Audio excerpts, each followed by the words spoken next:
Hi friends, welcome back to my channel Udyoga Darpana. So first of all sorry for everyone. ಯಾಕಪ್ಪ ಅಂದರೆ ಹಿಂದಿನ ವಿಡಿಯೋಗೆ ಈ ವಿಡಿಯೋಗೆ ಸ್ವಲ್ಪ ಗ್ಯಾಪ್ ಆಯಿತು. ಸೊ ಎಲ್ಲರೂ ಕ್ಷಮಿಸಬೇಕು, ಓಕೆನಾ. ಸೊ ಇನ್ನು ಮುಂದೆ ಕರೆಕ್ಟಾಗಿ ವಿಡಿಯೋಗಳು ಬರ್ತವೆ. ಸೊ ಫಸ್ಟ್ ಆಫ್ ಆಲ್ ಎಲ್ಲರಿಗೂ ಒಂದು ಶುಭ ಸುದ್ದಿ ಏನಪ್ಪ ಅಂದರೆ 2025 ಕರ್ನಾಟಕ ಶಿಕ್ಷಕರ ಅರ್ಹತಾ ನೇಮಕಾತಿ TET ಇದರ ಒಂದು ನೋಟಿಫಿಕೇಷನ್ ಸ್ಕೂಲ್ ಎಜುಕೇಷನ್ ಡಿಪಾರ್ಟ್ಮೆಂಟ್ ಕರ್ನಾಟಕದವರು ರಿಲೀಸ್ ಮಾಡಿದ್ದಾರೆ. ಎಲ್ಲರಿಗೂ ಒಂದು ಒಳ್ಳೆಯ ಸುದ್ದಿ ಇದು, ಓಕೆನಾ. ತುಂಬ ವರ್ಷಗಳಿಂದ ಯಾರ್ಯಾರು ಭಾವಿ ಶಿಕ್ಷಕರಾಗಬೇಕಂತೇಳಿ ಬಯಸಿದ್ದೀರಾ ಅವ್ರಿಗೊಂದು ಒಳ್ಳೆಯ ಅಪಾರ್ಚುನಿಟಿ. ಸೊ ದಯವಿಟ್ಟು ಯಾರೂ ಈ ಅಪಾರ್ಚುನಿಟಿಯನ್ನು ಮಿಸ್ ಮಾಡ್ಕೊಳ್ಳೋಕೆ ಹೋಗಬೇಡಿ. ಅದು 1ರಿಂದ 5ನೇ ತರಗತಿ ಆಗಲಿ ಅಥವಾ 6ರಿಂದ 8ನೇ ತರಗತಿ ಆಗಲಿ, ಎರಡೂ ಪೇಪರ್ಗಳನ್ನು ಕ್ಲಿಯರ್ ಮಾಡಿಕೊಂಡು ನೀವು ಫೆಬ್ರವರಿಯಲ್ಲಿ ನಡೆಯುವಂಥ CETಯನ್ನು ಅಟೆಂಡ್ ಮಾಡಲೇಬೇಕು.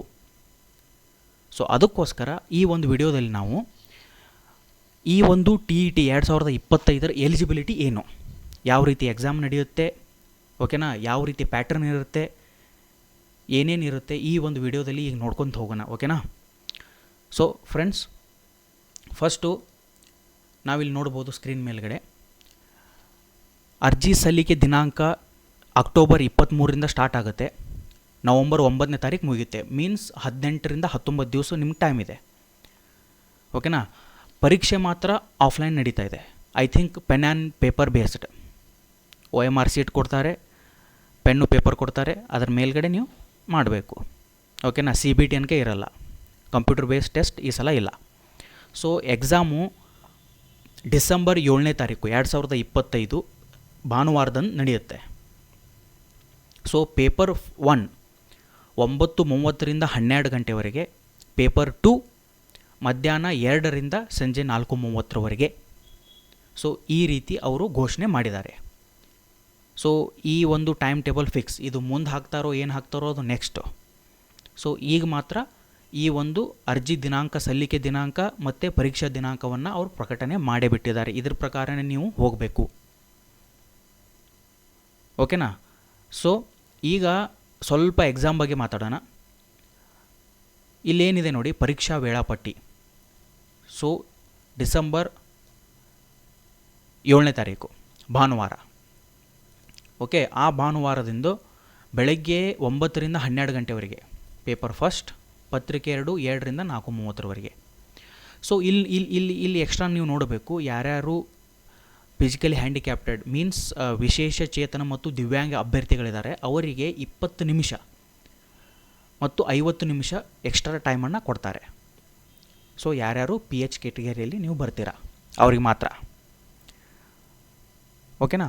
ಸೊ ಇನ್ನು ನೆಕ್ಸ್ಟು ಏನು ವಿದ್ಯಾರ್ಥಿ ಇರಬೇಕು ಅಂದರೆ ಕ್ವಾಲಿಫಿಕೇಷನ್ ಏನು. ಪೇಪರ್ 1 ಅಂದರೆ 1ರಿಂದ 5ನೇ ತರಗತಿವರೆಗೆ ಯಾರು ಶಿಕ್ಷಕರಾಗಿ ಸೇವೆ ಸಲ್ಲಿಸೋರಿದ್ದೀರಾ ಅವರಿಗೆ ಏನು ವಿದ್ಯಾರ್ಹತೆ ಇರಬೇಕು. ಸೊ ಇಲ್ಲಿ ನೀವು ನೋಡ್ಬೋದು, first of all PUC, okay, ಅದರಲ್ಲಿ 50% ಅಂಕಗಳು ಹಾಗೂ 2 ವರ್ಷಗಳ DED ಕೋರ್ಸ್, ಓಕೆನಾ, ಇದಾದರೂ ಮಾಡಿರಬೇಕು. ಅಥವಾ PUCಯಲ್ಲಿ ಸೀನಿಯರ್ ಸೆಕೆಂಡರಿಯಲ್ಲಿ 50% ಹಾಗೂ B.Ed ಇದಾದರೂ ಮಾಡಿರಬೇಕು, ಓಕೆನಾ. ಅಥವಾ ಸೀನಿಯರ್ ಸೆಕೆಂಡರಿ ಅಂದರೆ PUC ಮಾಡಿರಬೇಕು, ಡಿಪ್ಲೊಮಾ ಇನ್ ಎಜುಕೇಷನ್ ಇದಾದರೂ ಮಾಡಿರಬೇಕು. ಈ ರೀತಿ ನೀವು ನೋಡಬೇಕು. ಪದವಿಯಲ್ಲಿ ಕನಿಷ್ಠ 50ರಷ್ಟು ಅಂಕ ಗಳಿಸಿರಬೇಕು. B.Ed ಪದವಿಯಲ್ಲಿ ತೇರ್ಗಡೆಯನ್ನು ಹೊಂದಿರಬೇಕು, ಅಂದರೆ ಪಾಸ್ ಆಗಿರಬೇಕು. ಸೊ ಅಂದರೆ ಈಗ ನೋಡಿ, BA ಮಾಡಿರ್ತೀರಾ B.Ed ಮಾಡಬೇಕು, ಓಕೆನಾ. BSc ಮಾಡಿರ್ತೀರಾ B.Ed ಮಾಡಬೇಕು, ಅಥವಾ PUC ಮಾಡಿರ್ತೀರಾ D.Ed ಮಾಡಬೇಕು. ಸೊ ಈ ರೀತಿ ಇಲ್ಲಿ ವಿದ್ಯಾರ್ಥಿಯನ್ನು ಕೊಟ್ಟಿದ್ದಾರೆ. ಇಲ್ಲಿ ನಿಮ್ಗೆ ಯಾವ್ಯಾವುದು ಸರಿ ಹೊಂದುತ್ತೋ ಅದನ್ನು ನೀವು ನೋಡ್ಕೊಂಡು ನೆಕ್ಸ್ಟ್ ಅದರ ಪ್ರಕಾರ ಅಪ್ಲೈ ಮಾಡಿ, ಓಕೆನಾ. ಸೊ ಇನ್ನು ನೆಕ್ಸ್ಟು ಪತ್ರಿಕೆ ನಂಬರ್ 2 ಅಂದರೆ 6ರಿಂದ 8ನೇ ತರಗತಿ, ಓಕೆನಾ. ಇವರಿಗೆ ಯಾವ ರೀತಿ ವಿದ್ಯಾರ್ಹತೆಯನ್ನು ಇರಬೇಕು.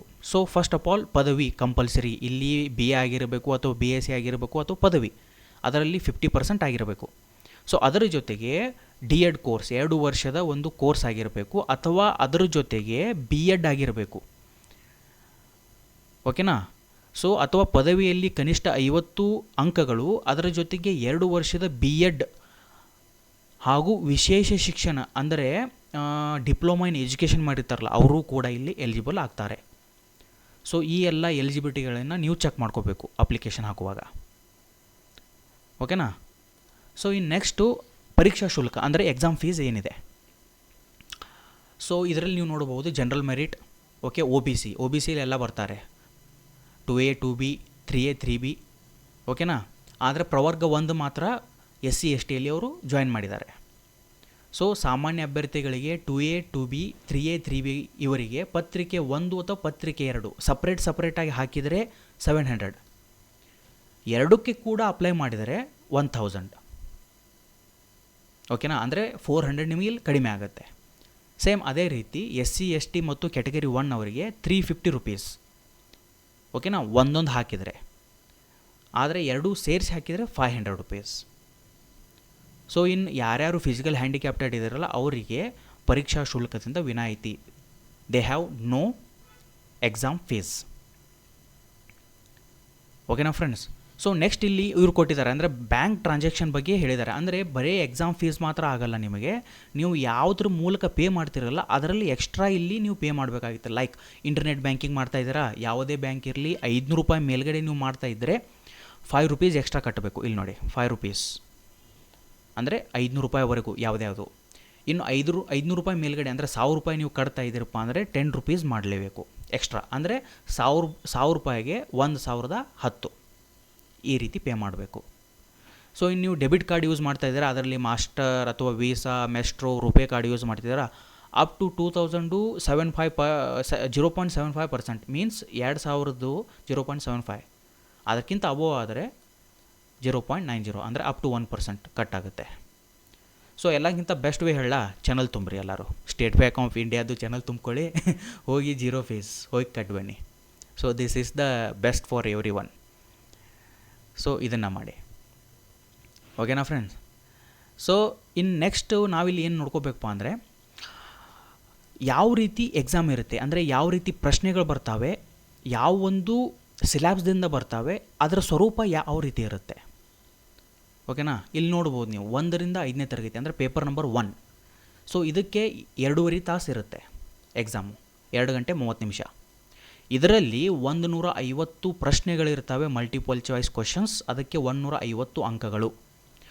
ಸೊ ನೀವು ಇಲ್ಲಿ ನೋಡ್ಕೋಬೇಕಾದದ್ದು ಏನಪ್ಪ ಅಂದರೆ no negative marking. Negative marking ಇಲ್ಲವೇ ಇಲ್ಲ, ನೋ ನೆಗೆಟಿವ್ ಮಾರ್ಕಿಂಗ್, ಓಕೆನಾ.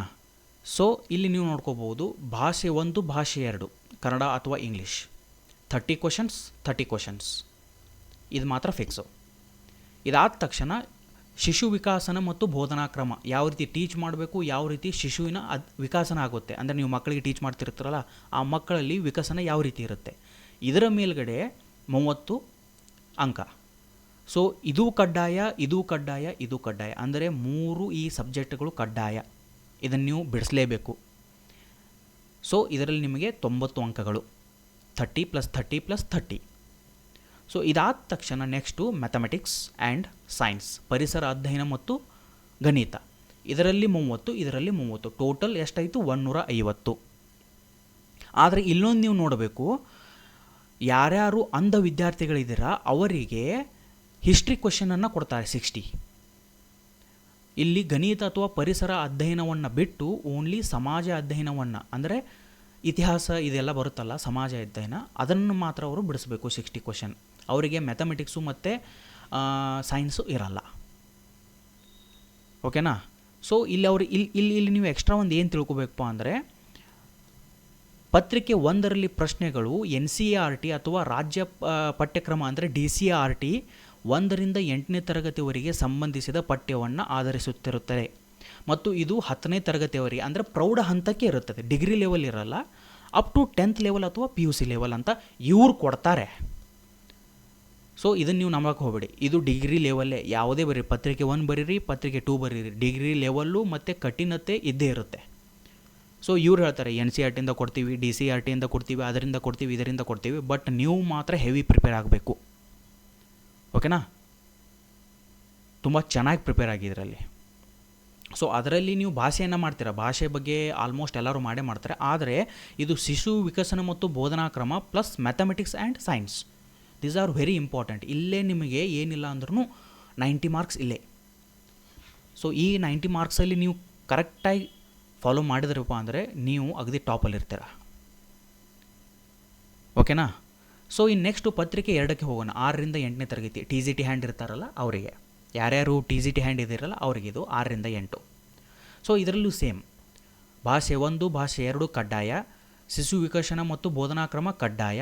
ಇಲ್ಲಿ ನಿಮಗೆ 90 ಮಾರ್ಕ್ಸ್ ಆಯಿತು. ನೆಕ್ಸ್ಟು ಗಣಿತ ಮತ್ತು ವಿಜ್ಞಾನ, ಅಂದರೆ ಯಾರ್ಯಾರು ಗಣಿತ ಮತ್ತು ವಿಜ್ಞಾನ ಶಿಕ್ಷಕರ ಆಗಿ ಯಾರು ಸಿಲೆಕ್ಟ್ ಆಗೋರಿದ್ದೀರ ಅವರಿಗೆ ಈ 60 ಕ್ವಶನನ್ನು ಬಿಡಿಸಬೇಕು. ಸೊ ಇನ್ನು ಯಾರು ಸಮಾಜ ವಿಜ್ಞಾನ ಅಥವಾ ಸೈನ್ಸ್ ಅಥವಾ ಸೋಷಿಯಲ್ ಸೈನ್ಸ್ ಟೀಚರ್ ಆಗ್ತಾ ಇದ್ದಾರಲ್ಲ ಅವರಿಗೆ ಈ 60 ಕ್ವಶನನ್ನು ಬಿಡಿಸಬೇಕು.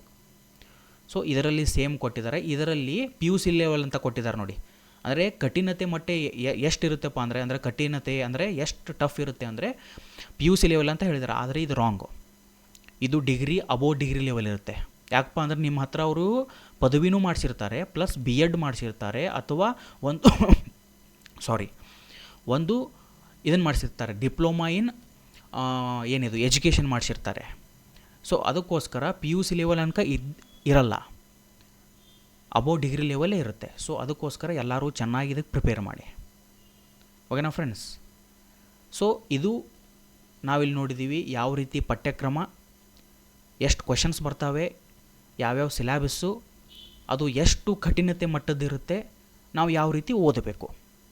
ಓಕೆನಾ.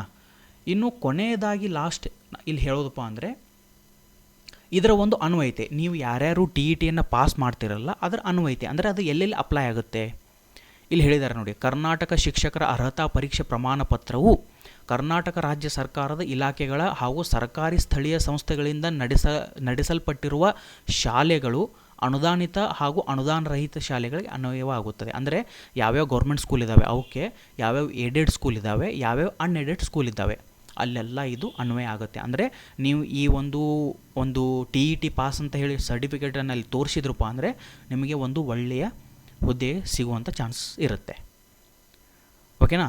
ಸೊ ಇದರಲ್ಲಿ ಅವ್ರು ಇನ್ನೊಂದು ಏನು ಹೇಳಿದಾರಪ್ಪ ಅಂದರೆ ಒಂದು ಸಲ ನೀವು ಪಾಸ್ ಮಾಡಿದರೆ ಇದು ಜೀವಿತಾವಧಿ, ಲೈಫ್ ಟೈಮ್, ಬರೀ 2 ಇಯರ್ಸು 1 ಇಯರು ಏನಿರಲ್ಲ, ಲೈಫ್ ಟೈಮ್. ಒಂದು ಸಲ ಪಾಸ್ ಆಗಿಬಿಟ್ರೆ ಮುಗಿದೋಯ್ತು, ಡೈರೆಕ್ಟ್ CETನೇ ಬರೆಯೋದು.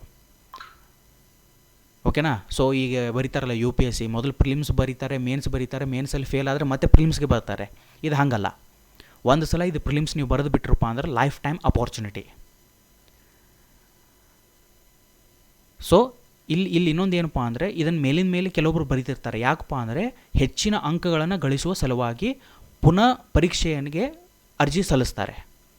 ಸೊ ಯಾರು ಬೇಕಾದ ಎಷ್ಟು ಬೇಕಾದ ಸಲ ಬರಿಬೋದು ಇದನ್ನು, ಒಳ್ಳೆಯ ಅಂಕಗಳು. ಕೆಲವೊಬ್ಬರು 90 ತೆಗಿತಾರೆ, ಕೆಲವೊಬ್ರು 100 ತೆಗಿತಾರೆ, ಕೆಲವೊಬ್ರು 120 ತೆಗಿತಾರೆ. ಯಾರು 90 ತೆಗೆದಿರ್ತಾರಲ್ಲ ಅವರು 120 ಸಲುವಾಗಿ ಇನ್ನೊಂದು ಸಲ ಬರೀತಾರೆ, ಅಥವಾ 140 ಸಲುವಾಗಿ ಇನ್ನೊಂದು ಸಲ ಬರೀತಾರೆ. ಎಷ್ಟು ಸಲ ಬೇಕಾದರೂ ನೀವು ಎಕ್ಸಾಮನ್ನು ಬರೀಬೋದು. ಬಟ್ ಏನಪ್ಪ ಅಂದರೆ ಯಾವುದು ಅಗದಿ ಬೆಸ್ಟ್ ಇರುತ್ತಲ್ಲ ಅದನ್ನು ಮಾತ್ರ ಕನ್ಸಿಡರ್ ಮಾಡ್ತಾರೆ. ಓಕೆನಾ ಫ್ರೆಂಡ್ಸ್. ಸೊ ಎಕ್ಸಾಮು ತುಂಬ ದೂರ ಏನಿಲ್ಲ, ಡಿಸೆಂಬರ್ 7ಕ್ಕೆ ಎಕ್ಸಾಮ್ ಇದೆ. ತುಂಬ ಕಡಿಮೆ ಟೈಮ್ ಇದೆ, 1.5 ಮಂತ್ಸ್ ಅಷ್ಟೇ, 1.5 ಇಲ್ಲ, ಒಂದು 40 to 45 ಡೇಸ್ ಇದೆ. ಸೊ ಚೆನ್ನಾಗಿ ಓದ್ಕೊಳ್ಳಿ, ಪ್ರಿಪೇರ್ ಆಗಿ. ಯಾಕಪ್ಪ ಅಂದರೆ ಫೆಬ್ರವರಿಯಲ್ಲಿ ಪಕ್ಕಾ CET ನಡೆಯುತ್ತೆ. ಸೊ ದಯವಿಟ್ಟು ಚೆನ್ನಾಗಿ ಓದ್ಕೊಳ್ಳಿ. All the best. So next ವಿಡಿಯೋದಲ್ಲಿ ಯಾವ್ಯಾವ ಮಟೀರಿಯಲ್ಲು ಯಾವ ರೀತಿ ಓದಬೇಕು, ಯಾವ ಪುಸ್ತಕಗಳನ್ನು ಓದಿದರೆ ನಮಗೆ ಚೆನ್ನಾಗಿ ಮಾರ್ಕ್ಸ್ ಬರುತ್ತೆ, ಓಕೆನಾ, ಅದ್ರ ಬಗ್ಗೆ ನೋಡ್ಕೊಳ್ಳೋಣ. So thank you for your patience. So all the best. ಚೆನ್ನಾಗಿ ಓದಿ. Thank you.